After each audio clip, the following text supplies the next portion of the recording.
ආයිබෝන් කියලා පිළිගන්නවා මගේ CEO Plant YouTube channel එකට ඔයාලා හැමෝම. ඉතින් අද මම ඔයාලා වෙනුවෙන් අරගෙන ආවේ ඔයාලා ගොඩාක් අස් කරන මල් වර්ගයක් යන වීඩියෝ එකක්. ඒ තමයි රෝස මල්. ගොඩක් අය තියෙන ප්‍රශ්නයක් තමයි රෝස පැලයක් හැදුවාම ඒකේ මල් පිපෙන්නේ නැති එක.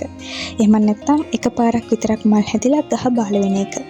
ඉතින් අද වීඩියෝ එකෙන් මම ඔයාලට කියලා දෙනවා ඔයාලගේ ගෙදර තියෙන රෝස ගස්වලත් හැමදාම ලස්සනට පුකුරු පිටින් මල් හදාගන්න මම කරන සත්කාර මොනවද කියලා.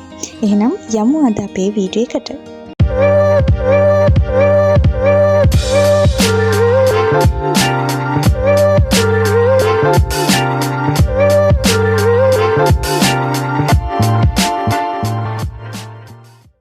ඉතින් රෝස ගහක අලුතින් දළු දාලා මල් හැදෙන්න නම් අපි මුලින්ම කරන්න ඕනේ ගහේ තියෙන පරණුණු වියලිච්ච අතු කපලා ඉවත් කරන එක. විශේෂයෙන් මල් පිපිලි උරුණු අතු තියෙනවා නම් ඒ මල හටගත්තු තැනින් පල්ලෙහාට වෙන්න මේ කොළ පහක් තියෙන හරියකින් කපලා ඉවත් කරන්න. අත්ත කපද්දි කෙලින්ම කපන්න නැතුව මේ වගේ අංශක 45ක පමණ ඇලයකට කපන්න මතක තබා ගන්න. එතකොට වතුර දාද්දි කපපු තැන වතුර රැඳෙන්නේ නැති වෙනවා වගේම අතු කුණු වෙන බලන්නෙත් නැහැ.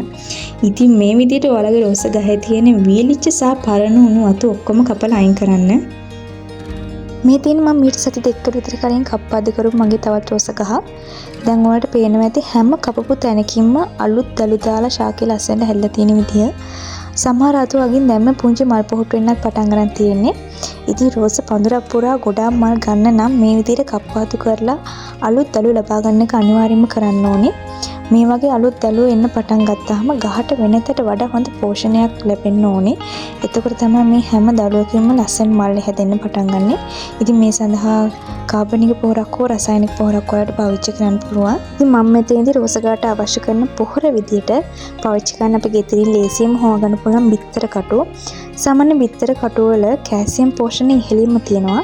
මේ කැල්සියම් නිසා රෝස ගහ අලුතෙන් එන අතු සහ දළු හොඳට ශක්තිමත් වෙනවා වගේම මල් පොහොට්ටු හැරෙන්නතුව රඳව ගන්න උදව් වෙනවා. ඉතින් මම කරන්නේ ගෙදර ඉතු වෙන මේ බිත්තර කටු හොඳින් හොදලා වේලලා කුඩු කරලා මේ විදියට රෝස ගහ වටේට දා ගන්නවා. ඉතින් මේ විදියට රෝස ගහ වටේට මේ බිත්තර කුඩු දාලා ඉවර වෙලා පස්සු වල්පයකින් මේ විදියට වහනවා. ඒ වගේම ඉතින් ඔයාලා දන්නවා මේ රෝස ගහක් හොඳට වර්ධනය වෙන්න හිරු එළිය අත්‍යවශ්‍යයි. සාමාන්‍යයෙන් දිනකට පැය 5ක් 6ක්වත් හොඳ අවුව ලැබෙන ස්ථානයක රෝස තියන්න ඕනේ. හොඳට හිරු එළිය ලැබුණොත් විතරයි ගහේ වර්ධනය නිවැරදි සිද්ධ වෙලා අලුත් දළු වලින් ඉක්මනට මල් පිපෙන්න පටන් ගන්නෙ. ඒ නිසා ඔයාලගේ රෝස පැලත් හොඳ අවුව තියෙන ස්ථානයක තියන්න. ඔයාලත් මේ විදිහට ඔයාලගේ රෝස ගස් වලට කරලා බලන්න. එතකොට රෝස මල් පිපෙන්නේ නැති ප්‍රශ්නේ සම්පූර්ණයෙන්ම නැති වෙලා යයි. ඉතින් වීඩියෝ එක හොඳයි කියලා හිතෙනවා නම් channel එක subscribe කරන්න. ඒ වගේම bell icon එක click කරලා තියන්න. එහෙනම් අලුත් දවසක අලුත් වීඩියෝ එකකින් හම්බෙමු. අදට ගිහින් ඉන්න.